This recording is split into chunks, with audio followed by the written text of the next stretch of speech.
Teman-teman semua, Assalamualaikum warahmatullahi wabarakatuh. Selamat datang di channel Rahasiaku Rahasianya. Kembali lagi bersama saya Teddy Alianza. Oke teman-teman, pada kesempatan kali ini saya akan mencoba untuk membahas sedikit yang saya ketahui, yaitu tentang manusia.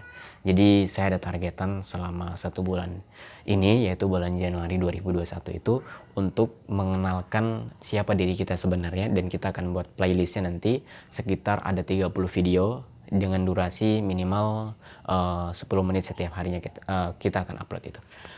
Jadi teman-teman, saya punya tugas, punya misi untuk membuat tantangan terhadap diri saya sendiri untuk membahas bagaimana diri kita itu mampu dan bisa mengenal diri kita sendiri, ya. Kenapa? Karena banyak manusia-manusia yang tidak mengenal dirinya sendiri. Bahkan antara nama dengan dirinya itu kan berbeda. Contoh, nama saya ini Teddy. Ingat teman-teman, di sini hanya nama. Ini hanya nama. Yang Teddy aslinya yang mana? Nah, Teddy aslinya yang ini. Ketika dia menyebutkan yang ini adalah objektivitasnya ke sini itu berupa pakaian. Kemudian Teddy yang asli itu yang ini. Nah, ketika dia mengobjektivitaskan itu, ini adalah kepala. Ke sini ini hidung, ke sini ini gigi, ke sini ini telinga, ke ini dada, ini perut. Kan gitu. Jadi Teddy yang asli itu Teddy yang mana gitu. Dan sama kayak nama teman-teman, yang teman-teman yang asli itu yang mana gitu loh. Maka di sini kita akan memahami alasan kita kenapa kita harus belajar untuk mengenal diri kita sendiri agar kita itu bisa dan mampu menjadi manusia yang sebenar-benarnya manusia. Oke. Jadi teman-teman, kalau kita rujuk bahwa arti manusia itu di sini ada manusia ya. Ini ada manusia. Kalau menurut Kamus Besar Bahasa Indonesia atau KBBI, manusia adalah makhluk hidup yang berakal budi. Ingat ya, kalau menurut KBBI bisa teman-teman cross check di Google atau di internet yang KBBI-nya. Jadi di KBBI, manusia adalah makhluk hidup yang berakal budi. Jadi dia memiliki akal yang membedakan dia dengan binatang. Yang berakal budi, yang mana akal budinya itu dia mampu mengendalikan makhluk lain atau manusia lain atau binatang atau apapun, sehingga dia bisa menciptakan sesuatu. Itu manusia. Dan manusia itu memiliki sifat yang hampir sama dengan Tuhan yang tidak sama. Ingat ya, hampir sama, bukan sama, beda loh, jangan salah paham.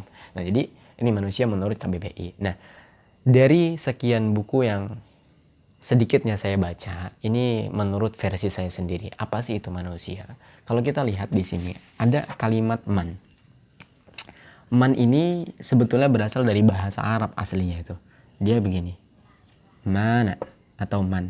Mana ini atau man itu berasal dari kata makhluk sebetulnya. Makhluk itu kalau kita lihat di sini ada makhluk, ada makhluk. Di sini ada kalimat makhluk. Nah, maka makhluk ini artinya segala sesuatu yang diciptakan oleh Sang Khalik, teman-teman. Di sini ada kalimat Sang Khalik, Khaliq, ya, atau Khalik. Nah, jadi man itu berasal dari mana makhluk Sang Khalik. Jadi manusia itu ternyata ada yang menciptakan kita. Dia hadir di muka bumi ini ternyata ada yang melalui proses penciptaan gitu. Maka yang menciptakan kita itu disebut Sang Khalik dan kita disebut makhluk. Nah, apa itu makhluk? Jadi teman-teman, makhluk itu adalah sesuatu yang hidup tetapi memiliki batasan waktu di mana dia akan mati gitu. Makhluk itu dia mampu bergerak, beraktivitas, dan dari gerak dan aktivitasnya itu suatu saat akan terhenti. Artinya makhluk adalah makhluk hidup, ya, makhluk hidup. Di sini ada man atau makhluk, sama dengan makhluk ya. Makhluk ini dia kalau dia bergerak atau dia hidup pasti dia akan merasakan mati atau dia memiliki sifat yang sangat lemah, sifat yang dhaif. Kalau bahasa Arabnya itu dhaif. Dhaif itu artinya tidak berdaya, tidak bisa apa-apa. Dan kalau dia dhaif, artinya dia membutuhkan sesuatu yang maha kuat, maha tinggi, maha besar, maha melindungi dia gitu. Maka ketika posisi kita itu makhluk, berarti kita membutuhkan sesuatu yang lebih besar daripada yang terlihat gitu loh. Siapa yang lebih besar itu? Yaitu Tuhan yang menciptakan alam semesta ini. Kemudian ada usia. Ada man, ada usia. Gitu kan? Usia itu atau bisa kita lihat itu sebagai batasan umur gitu kan. Atau kalau kita lihat itu sebagai batasan di mana orang itu sedang menjalankan hari-harinya, itu usia namanya. Kalau umur itu angka-angka. Kalau usia itu ketika detik per detik yang dia lakukan. Nah, usia ini dia memiliki batasan waktu berarti, ya. Usia adalah batasan waktu. waktu. Apa batasan waktu? Berarti kalau kita tuh mati lah gitu. Mati, kan namanya makhluk kan pasti mati, tadi lemah. Dia akan mati. Kecuali Sang Khalik. Sang Khalik itu dia maha kuat, maha tinggi, maha kekal, dan abadi atau abadan. Dan dia tidak akan pernah mati dan tidak akan pernah hancur, teman-teman semua. Usia berarti ada batasan waktu. Jadi jelas bahwa manusia adalah makhluk hidup yang memiliki batasan waktu. Ya, kita tulis ya. Manusia adalah makhluk hidup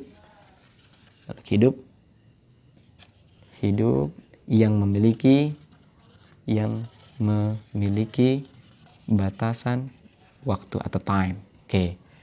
Jelas ya teman-teman? Jadi manusia adalah makhluk hidup yang memiliki batasan waktu. Artinya kita itu selaku manusia itu pasti akan merasakan mati. Dan itu adalah kepastian. Nah cuma di sini saya mengajak teman-teman semua atau rekan-rekan semua untuk mengenali dan menyelami diri kita lebih dalam lagi. Siapa diri kita, dari mana kita, apa tujuan kita akan dan mau kemana kita. Sehingga kita paham bahwa hidup ini harus bermakna. Kenapa? Karena hidup cuma sekali dan hidup harus lebih bermakna, lebih luar biasa, lebih baik dari orang-orang yang kurang baik gitu loh. Nah, oke, kita lanjut lagi. Jadi ada tiga level yang memang Tuhan ciptakan. Di situ ada manusia, di atasnya manusia, di sini di sampingnya ya, taruh ya. Di sini ada malaikat, teman-teman. Malaikat. Dan di sini ada iblis. Nah, tapi kebanyakan dari orang-orang Indonesia atau orang-orang dunia itu mereka berlomba-lomba untuk berubah menjadi malaikat. Sedangkan Tuhan itu memerintahkan kita itu untuk menjadi manusia, bukan menjadi malaikat. Loh, apa enaknya menjadi malaikat? Mereka tidak memiliki nafsu. Mereka tidak bisa menikmati betapa nikmatnya surga, betapa nikmatnya dan enaknya tinggal di dunia.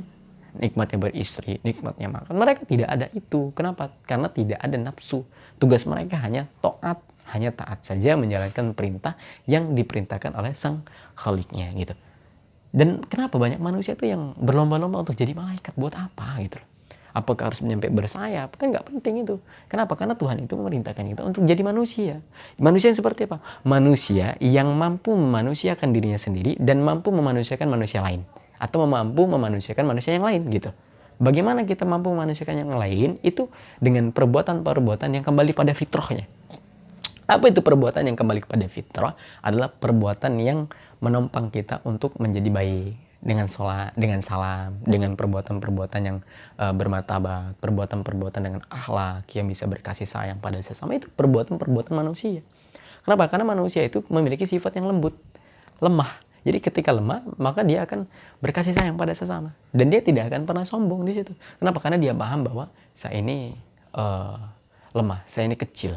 Karena ada Maha Besar. Jadi buat apalah saya sombong. Nah, nanti kita akan selami teman-teman semua dengan video-video ke depan tentang bagaimana kita mengenali diri kita sendiri, baik dari EQ,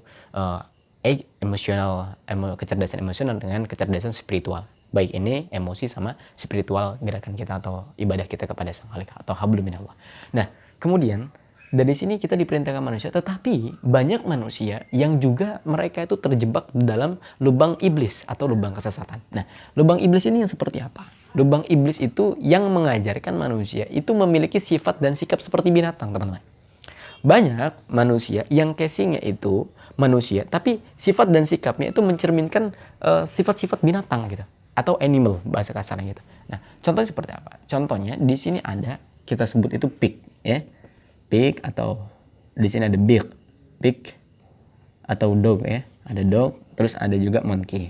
Kita ambil 3 contoh. Monkey.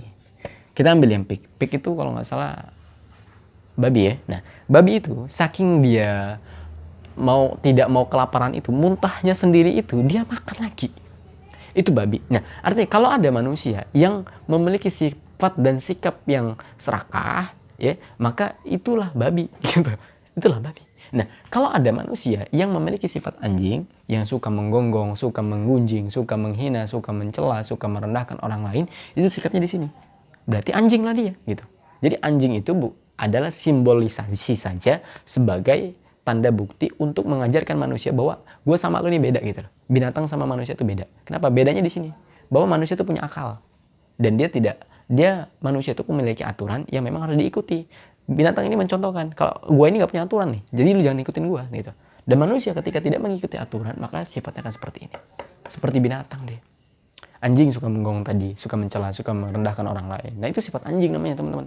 Maka barangkali kita juga seperti itu. Maka ketika kita menyadari seperti itu, bercermin, maka kedepannya kita harus memperbaiki lebih dalam agar menjadi lebih baik. Kemudian ada monkey. Monkey ini atau monyet itu ketika dikasih pisang dia langsung ditelan. Jadi penelanan dia itu menandakan bahwa dia itu rakus. Nah rakus itu seperti apa? Koruptor, pelit, itu masih sifat monyet. Nah teman-teman kalau kikir berarti sifat teman-teman adalah monyet gitu. Nah, maka kita harus paham, kita jangan sampai terjebak pada lubang ini. Kita hanya diperintahkan untuk menjadi manusia yang dapat memanusiakan orang lain dan diri sendiri. Gitu teman-teman. Jadi, apa sih yang dimaksud memanusiakan diri sendiri dan orang lain? Bagaimana kita berkasih sayang? Bagaimana kita menebar kasih dan cinta? Bagaimana kita menebar kebaikan? Bagaimana kita menebar rahmat? Itu yang harus kita lakukan dalam kehidupan ini, gitu loh. Jadi teman-teman, mungkin ini yang dapat saya sampaikan. Untuk minggu yang atau hari yang akan datang, saya akan membuat video bagaimana kita mengenal dan menyelami diri kita lebih dalam. Sehingga kita tahu akan kemana, di mana, seperti apa, serta endingnya bagaimana kita hidup ini. Jadi itu, hidup ini nikmat, hidup ini enak. Jadi syukuri, nikmati, dan enjoy saja. Terima kasih, saya Teddy Aliansyah pamit undur diri. Wassalamualaikum warahmatullahi wabarakatuh.